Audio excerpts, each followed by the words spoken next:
All right, I'm ready to go. Are you ready to go, my love? Almost. You don't look very ready to go. You're still in sweatpants. Oh, true.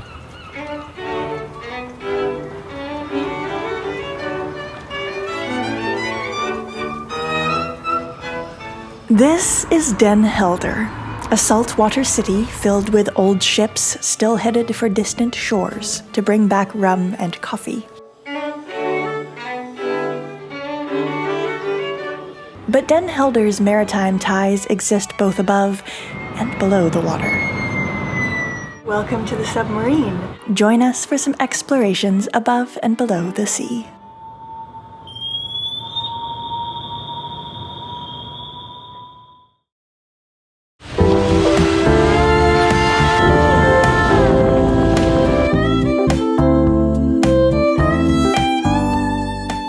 I'm Maya, and this is Aladino. Our journey began a few years ago when this boat fell off a crane.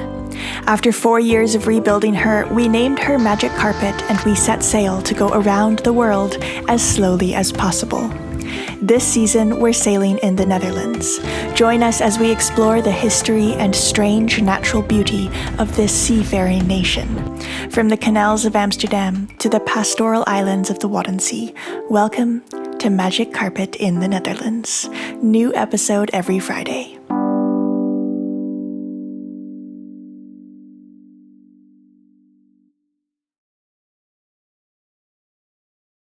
Welcome to Den Helder, a city in the north of the Netherlands, and it's actually on the Waddenmeer, so it is a saltwater city, unlike many of the ones on the IJsselmeer. Now Den Helder, because it's a saltwater city with access to the ocean, it's got many very, very large ships, which is of course what is interesting to us. So our goal for today is basically just to walk around Den Helder and admire all of the ships here, and there are a few ships in particular that we're interested in seeing. The only downside is that it is the dreariest weather today. It's not really rain, but it's like this very, very wet mist that sometimes gets a bit heavier and sometimes lightens up.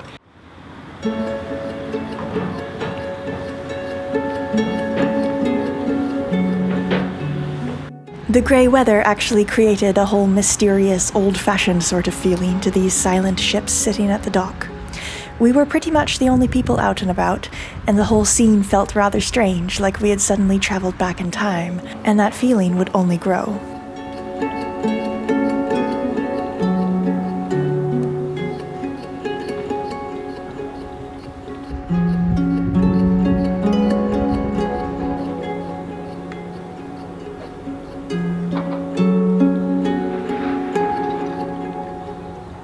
Reading Museum. Oh, that's the Coast Guard. Retting means sabotage, saving, life-saving. Oh, really? So, yeah, what would you translate it to correctly? Coast Guard Museum? Coast Guard Museum, yeah. I don't know. That's it. And there is 4 Coast Guard ships right here, the blue ones. But there is more! This is, well, Den Helder mainland, call it what you want to call it. And then this canal goes all around this part. And that's where all the goodies are. So there is the Coast Guard Museum, there is many boats, there is a naval museum, and I'm especially excited. Oh, right here is a lighthouse boat. There is a lighthouse boat, but I'm especially excited about 2 specific boats, and we have already spotted one, and we're on our way there. Here she is! Tecla!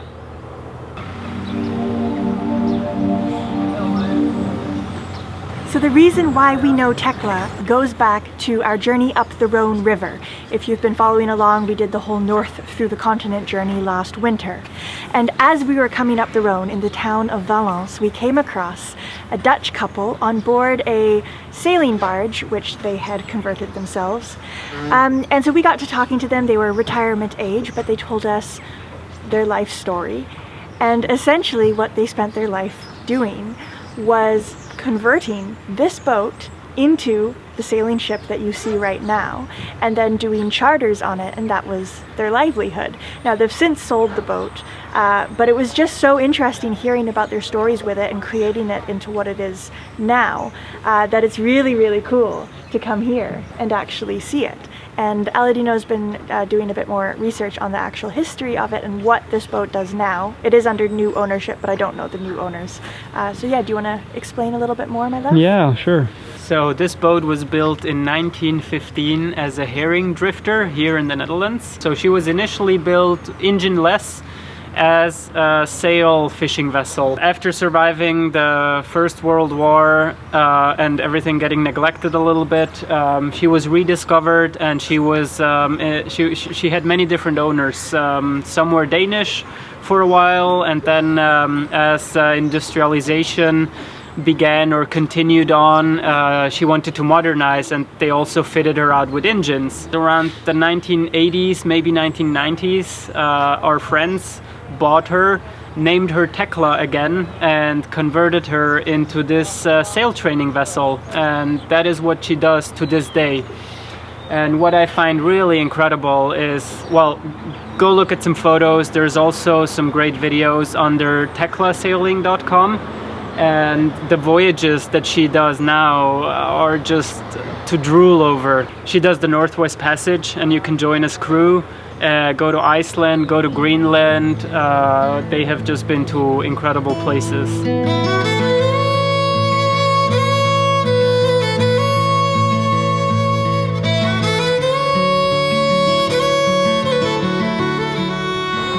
And just around the corner, I just saw back there those 1, 2, 3 masts. That's Tres Hombres, and that's the other ship I am super excited about.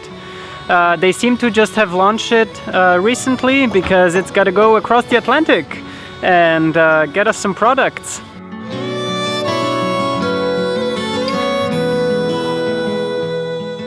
Tres Hombres is a company that we've known about for some time. The concept is simple: transport cargo across oceans without fossil fuels on board old sailing cargo vessels. And one of those sail cargo vessels is berthed in Den Helder.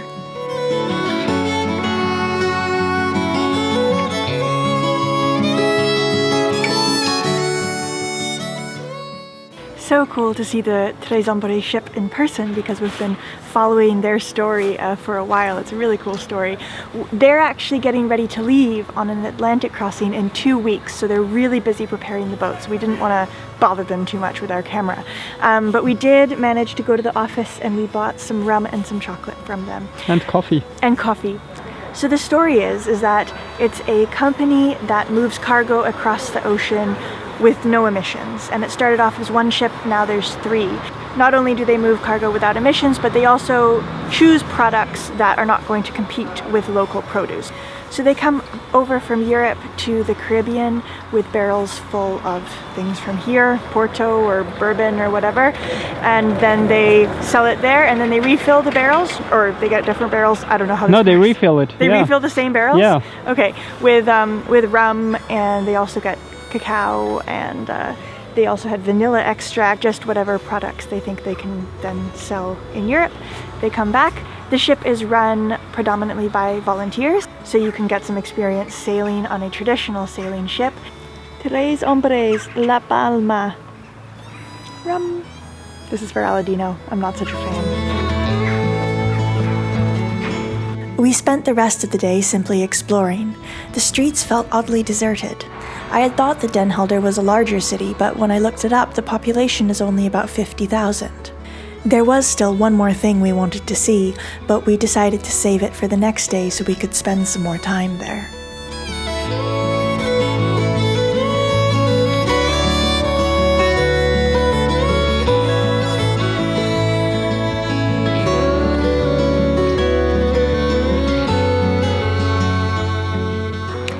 We are back at the marina in Den Helder after a good day walking around, looking at some boats. How do you like Den Helder so far, my love? Very much. Yeah. I love it. Except the climate. No, it's really, really cool. I got quite the overdose of walking around. There's even almost too much maritime things. Well, maybe half of it is military, so if you cross that out, there's just incredibly cool ships. Yeah. Very, very cool. Well, tomorrow I think we should go to that museum. Mm-hmm. Yeah. Because there's a museum you can go inside a submarine. Yeah. which could be kind of cool. Totally.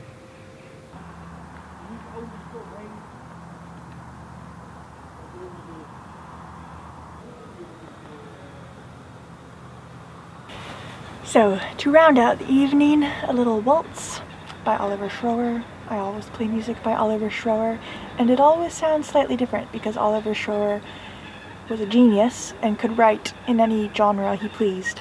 So this is a very old-timey waltz, which is very different from other stuff that he wrote, but this is called Millie's Waltz.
Why, hello from Den Helder. It's another day here, and we are going to go check out the Navy Museum.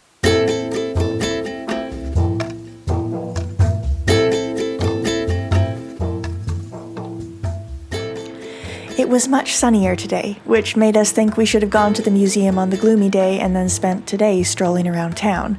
But anyway, we were interested to see what this museum had in store.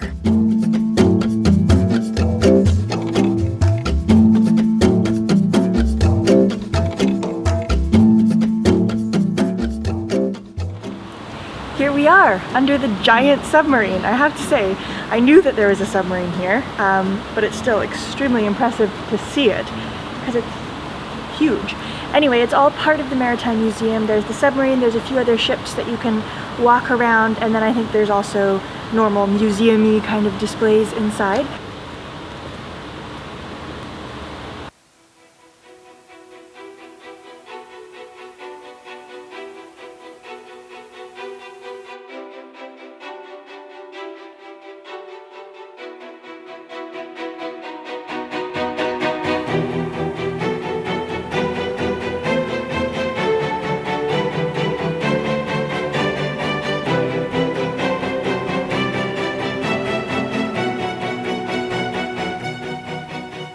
This is a naval museum with several excellent installations about naval history, but to be honest, we were more interested in the submarine, so we didn't spend too much time in the exhibits.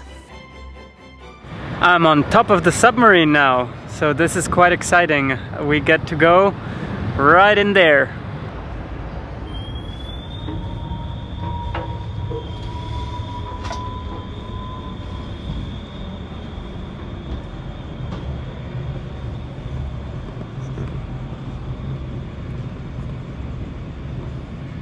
Welcome to the submarine. This is the first room that you get into after climbing down the hatch. But this is supposedly the torpedo room. Now this submarine, somebody was just here explaining this to me. The designs were apparently drawn in 1943 with the idea to take supplies to Malta. But the Allies said there's no point building it right now because the war is going to be over before then. It takes 3 years to build. The drawings were done in 1943, and in fact, the Allies were right because the war was over in 45. So the drawings were kind of shelved, but then they were taken out later in the 50s, adjusted to make it a little bit smaller, and they built it.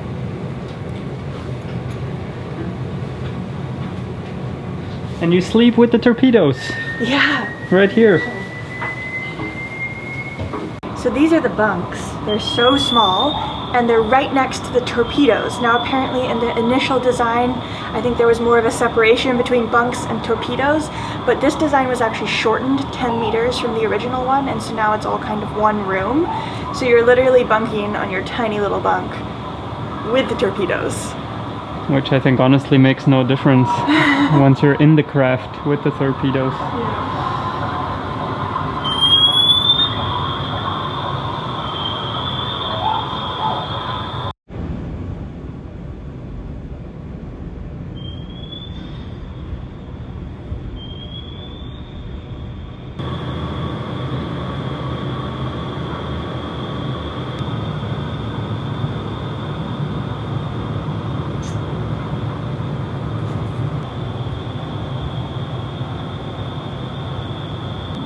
So I'm poking my nose in places I probably shouldn't. I'm in between the four torpedo launches, or whatever they're called, and it's just incredible how much wiring there is, and valves and buttons, and yeah, I'm sure the submarine engineers, they really have to know their stuff. It's just incredible.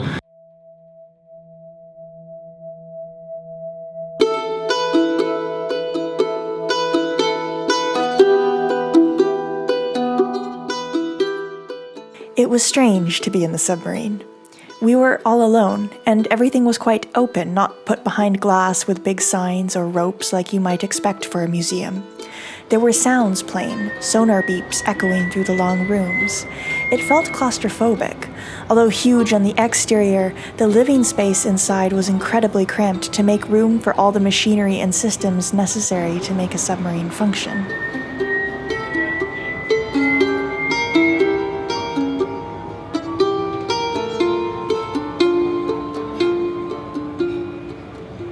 So this sign here explains that the submarine has 6 ballast tanks, and that's used to control the buoyancy. So obviously if you want to be at the surface, you fill them with air, and if you want to sink down, then you fill them with water. So that means that when you're down underneath the surface of the water, in order to get back up, you need something to fill your tanks with. And so they also had to carry a whole bunch of pressurized air on boards to put into the tanks to raise up.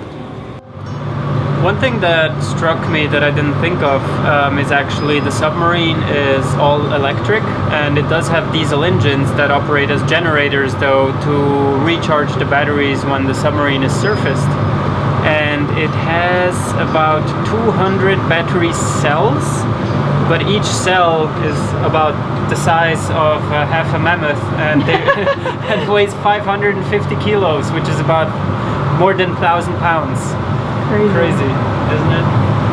Yeah. So I'm in the galley, and I am not a claustrophobic person, as you might tell from the fact that I live on a 28-foot boat, but it is claustrophobic in here.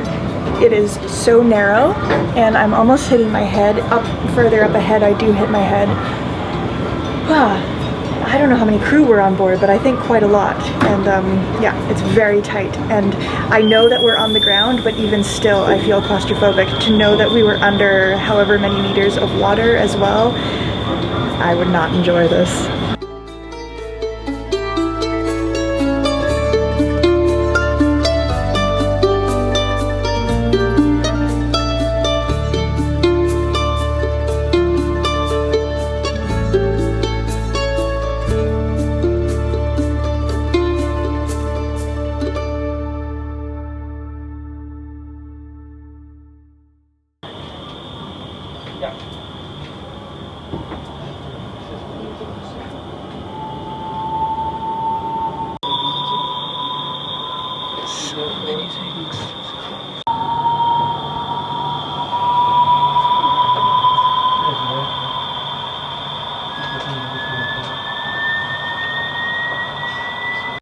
It's just incredible how every single square centimeter of this thing is used. I mean, I thought that boat design uses every single square meter. Try submarine design. It's insane. There's just so many levers and controls, and I just would have no idea where to even begin learning about this. This is so overwhelming. I mean, I thought when you look in the cockpit of an airplane it looks confusing, but yeah. try this. But yeah, in terms of more just like the basic things, questions I always had about submarines: how do you use a toilet and how do you use a shower? Apparently the toilet works quite the same as it does on a normal boat. It flushes with salt water, waste is stored in a tank, and when they're away from shore, then they can empty the tank out, or I don't know, pump it out at a facility, whatever. And showers, apparently when there was enough fresh water, officers were entitled to 1 shower a week. Very short one, but still, they could have a freshwater shower occasionally. But moving on to the more technical things on board, these are the periscopes.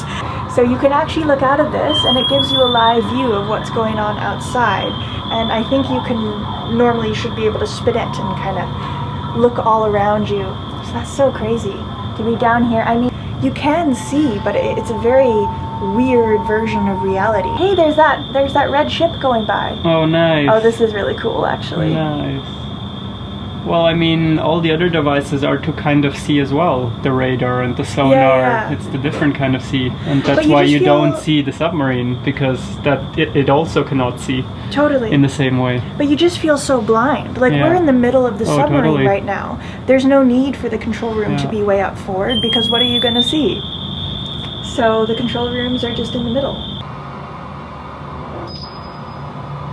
So if it's not abundantly clear already, I don't know anything about submarines, but I'm going to guess that these boxes are used to transfer messages to other areas of the ship, just because there's a little arrow here. There's all these messages, and there's a little arrow here that's right now pointing to a message that says bedankt.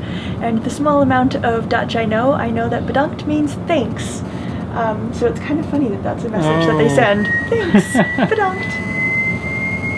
So this is apparently the submerging room, which is where the depth control was maintained, and also the steering. Now I'm going to read this just so I get it right. When submerged, the submarine was steered by adjusting the position of the front and rear depth planes. This was done via steering handles near the seats, which I'm going to assume are these. And so, I mean, you're just looking at a wall, basically, with some dials that I don't know how to read. And you're steering the submarine that way. Pretty crazy. Yeah. One thing we know, a compass. One thing I'm absolutely loving is the freedom. We get to walk around in here absolutely free, and not everything is fenced off, but the officers' quarters, which I guess would be the normal situation. And yeah, this is really cool.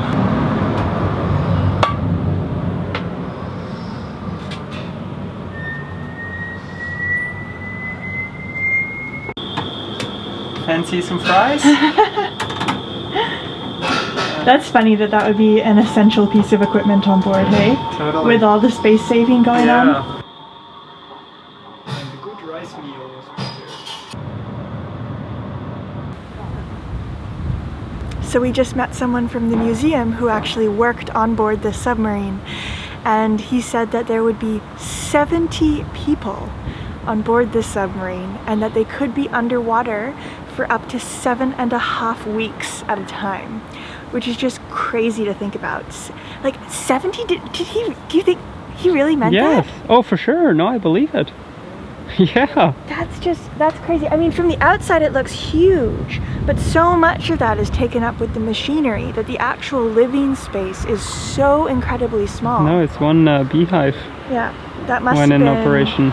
Quite an experience. Yeah, 7 weeks, that's a long time. Yeah, and he said it was very peaceful actually. He said he liked it. It's super quiet. He said you can't see anything, but it's super quiet and you hear everything. You hear when a boat goes above you, and yeah, it's very, very interesting. He seemed to really enjoy it, and I was just standing there thinking, how did you do that?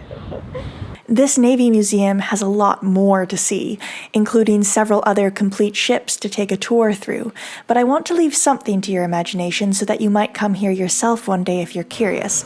But I will share one more story, which is a story I find so remarkable and so odd that it's worth including.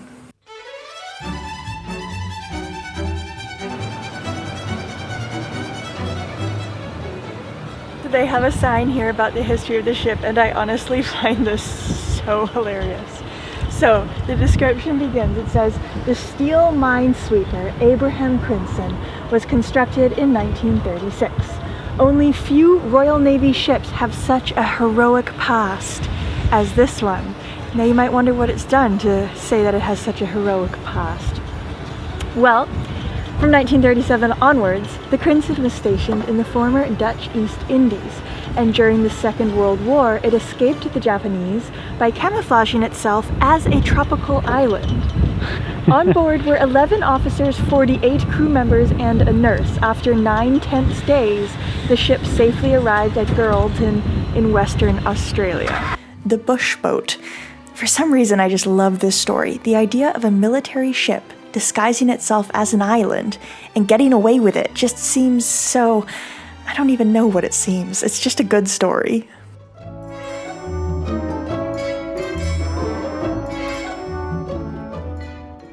We're home! That was a long day, and we only filmed a tiny amount from that museum. There was so much to see there. There were whole exhibits that we didn't film.